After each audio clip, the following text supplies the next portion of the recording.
আজ বানাবো আলু কুমড়ো দিয়ে সয়াবিন ডাঁটা নতুন রেসিপি। এই রেসিপির জন্য আমি আলু কুমড়ো ডাঁটা পেঁয়াজ এভাবে কেটে নিয়েছি।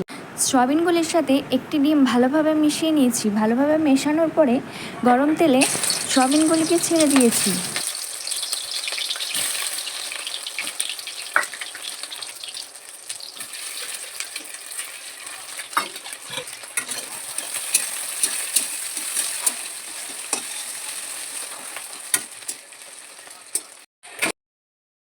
সয়াবিনগুলিকে লাল লাল করে ভেজে নেওয়ার পরে ভালোভাবে ভাজা হয়ে গেলে তুলে নিয়েছি।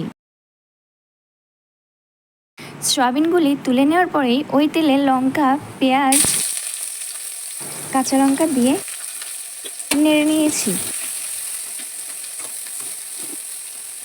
কিছুক্ষণ নেড়ে নেওয়ার পরে যখন পেঁয়াজ, কাঁচা লঙ্কা, শুকনো লঙ্কা হালকা ভাজা ভাজা হয়ে গেছে, তখন তার মধ্যে সামান্য পরিমাণ লবণ দিয়ে আবারও ভেজে নিয়েছি।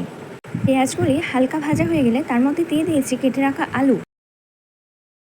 আলুগুলি দেওয়া হয়ে গেলে আলুগুলিকে ভালোভাবে মিশিয়ে নিয়েছি। ভালোভাবে মেশানোর পরে দিয়ে দিয়েছি কেটে রাখা কুমড়ো, কেটে রাখা সজনে ডাঁটা,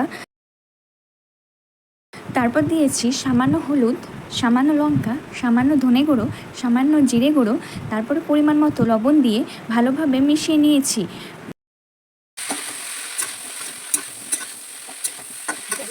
ভালোভাবে মেশানো হয়ে গেলে দিয়ে দিয়েছি থেতো করা আদা রসুনটি ভালোভাবে মিশিয়ে নেওয়ার পরে ঢাকা দিয়ে 6-7 মিনিটের জন্য রেখে দিয়ে ঢাকনা সরিয়ে আবারও ভালোভাবে নেড়ে নিয়েছি। ভালোভাবে নেড়ে নেওয়ার পরে জল দিয়ে আবারও নেড়ে সেদ্ধ হওয়ার জন্য ঢাকা দিয়ে দিয়েছি। ঢাকা সরিয়ে ঠিকঠাক সেদ্ধ হয়েছে নাকি দেখে নিয়েছি। সেদ্ধ হওয়ার পরে ভেজে রাখা সয়াবিনগুলি তাতে দিয়ে দিয়েছি। তারপরে সয়াবিনগুলি ভালোভাবে মিশিয়ে নিয়ে সামান্য জল দিয়ে ভালোভাবে মিশিয়ে নিয়েছি। ভালোভাবে মেশানো হয়ে গেলে সেটি হালকা আঁচে কিছুক্ষণ রেখে দিয়েছি সেদ্ধ হওয়ার জন্য।